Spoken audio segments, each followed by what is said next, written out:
എറണാകുളം വൈറ്റിലയിൽ ഇന്നലെ ഒരു ഹൈക്കോടതി മുൻ ജീവനക്കാരൻ സ്ത്രീയെ കൊലപ്പെടുത്തി റെയിൽവേ ട്രാക്കിൽ തള്ളിയ സംഭവം വലിയ വാർത്തയായിരുന്നു. ഇന്ന് ആ പ്രതിയുമായുള്ള തെളിവെടുപ്പ് നടക്കും എന്നുള്ളതാണ് ഏറ്റവും പുതിയ വിവരം. പൊന്നൂരിനെ സ്വദേശി ഷാജിയുടെ അറസ്റ്റ് ഇന്നലെ വൈകിട്ട് രേഖപ്പെടുത്തിയിരുന്നു. കൊല്ലപ്പെട്ട സുധാ ബേബിയും ഈ ഷാജിയുമാണ് സുഹൃത്തുക്കളായിരുന്നു. പിന്നീട് ബന്ധത്തിലുണ്ടായ അസ്വാരസ്യങ്ങൾ കൊലപ്പെടുത്തലിലേക്ക് എത്തി എന്നാണ് ഇപ്പോൾ ലഭ്യമാകുന്ന വിവരം.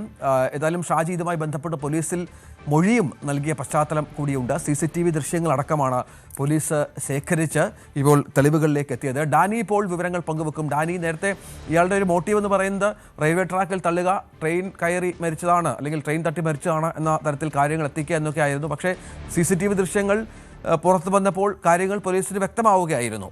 മറ്റെന്തെങ്കിലും കാര്യങ്ങൾ അന്വേഷിക്കുന്നുണ്ടോ? എന്തൊക്കെയാണ് ഇപ്പോൾ ഈ കൊലപാതകവുമായി ബന്ധപ്പെട്ട് പോലീസിന് മനസ്സിലായ കാര്യങ്ങൾ?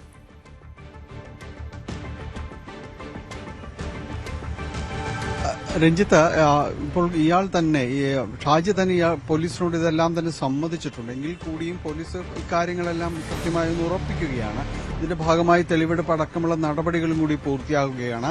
അയാൾ പറഞ്ഞിരിക്കുന്ന രീതിയിൽ തന്നെയാണ് കൃത്യങ്ങൾ നടന്നിരിക്കുന്നതെന്ന് തന്നെയാണ് നിലവിലുള്ള ഒരു തെളിവുകളുടെ എല്ലാം തന്നെ അടിസ്ഥാനത്തിൽ പോലീസിന് മനസ്സിലായിരിക്കുന്നത്. ഈ യുവതിക്ക് ഇവർക്ക് ഈ സുധാ ബേബിയുടെ മുഖത്തേക്ക് ഇയാൾ ശക്തമായി ഇടിച്ച മുഖം വലിയ രീതിയിൽ തന്നെ അതിൽ പരിക്കേൽപ്പിച്ചിരുന്നു എന്ന് തന്നെയാണ് മനസ്സിലാക്കുന്നത്. നമ്മൾ ഈ റെയിൽവേ ട്രാക്ക് വൈറ്റില ഫ്ലൈ ഓവറിന് കീഴിലുള്ള റെയിൽവേ ട്രാക്കിന്റെ ഈ ഭാഗത്താണ് അവരുടെ മൃതദേഹം കാണപ്പെട്ടത്. ഇയാൾ കൃത്യം നടത്തി ഇവർക്കൊരു ആത്മഹത്യ ചെയ്യുമെന്നതെല്ലാം തന്നെ പലതവണ പറഞ്ഞ് പേടിപ്പിക്കുന്ന രീതിയിലുള്ളൊരു സ്വഭാവം മറ്റ് പലരിൽ നിന്നായിട്ട് തന്നെ പോലീസിന് അത്തരം വിവരങ്ങൾ ലഭിച്ചിരുന്നു. അതുമാത്രവുമല്ല, ഇവരെക്കുറിച്ച് അറിയാവുന്നവർ തന്നെ പറയും പലപ്പോഴും ആ രീതിയിലൊരു മാനസിക വിഭ്രാന്തി പ്രകടിപ്പിക്കുന്ന രീതിയിലെല്ലാം ചിലപ്പോഴെങ്കിലും ഇവർ പെരുമാറുമായിരുന്നു എന്നതെല്ലാം തന്നെ പറഞ്ഞിട്ടുണ്ട്. പോലീസിന് അത്തരം ചില മൊഴികളും ലഭിച്ചിട്ടുണ്ട്. അപ്പോൾ ഇങ്ങനെ ഒരു കൃത്യമാണെങ്കിൽ റെയിൽവേ ട്രാക്കിൽ ഇവരുടെ മൃതദേഹം ഉപേക്ഷിച്ച് പോവുക, അതെല്ലാം തന്നെ അങ്ങനെയാണെങ്കിൽ അത് ഇവരുടെ ആ പറച്ചിലിനോട് സാധൂകരിക്കുന്ന രീതിയിലേക്ക്, ഒരു ആത്മഹത്യ എന്ന രീതിയിലേക്ക്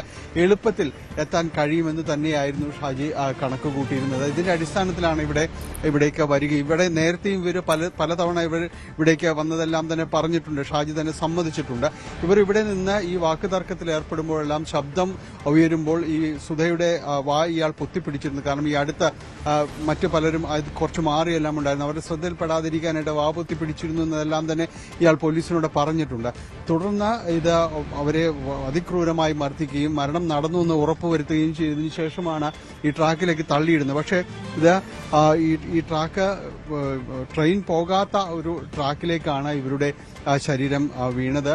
അത് ഇയാൾക്ക് ഷാജിക്ക് മനസ്സിലാകുമില്ല. കാരണം ഇത് ഷണ്ടിങ് യാർഡിലേക്ക് അടക്കമുള്ള ട്രാക്കുകളെല്ലാം ഉണ്ട്. അപ്പോൾ പതിവായി ട്രെയിൻ വരാത്ത ട്രാക്കുകളും ഇതിലുണ്ട്. അത് ഇയാൾക്ക് കൃത്യമായി മനസ്സിലാകാത്തത് കൊണ്ട് തന്നെയാണ് മൃതദേഹം ട്രാക്കിൽ തന്നെ കിടക്കുകയായിരുന്നു.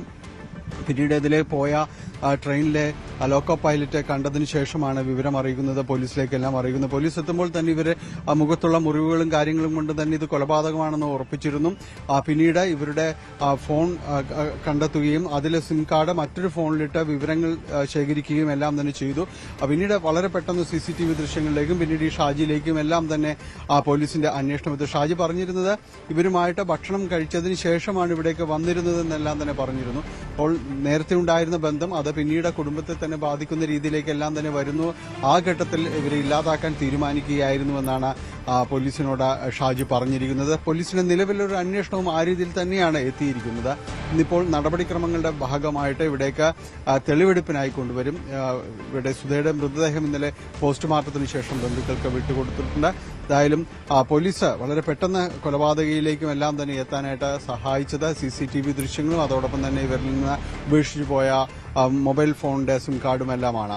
ഏതായാലും അന്വേഷണം അതിന്റെ ഒരു പൂർണ്ണതയിലെത്തിയിരിക്കുന്നു എന്ന് തന്നെയാണ് പോലീസ് പറയുന്നത്. ഇനിയിപ്പോൾ തെളിവെടുപ്പ് നടപടികൾ കൂടിയാണ് പൂർത്തിയാക്കാനുള്ളത്. രഞ്ജിത്ത്, ശരി. ഡാനി ഇപ്പോൾ വിവരങ്ങൾ പങ്കുവച്ചു. കൂടുതൽ വാർത്തകൾക്ക് News 18 Keralam YouTube channel subscribe ചെയ്യുക.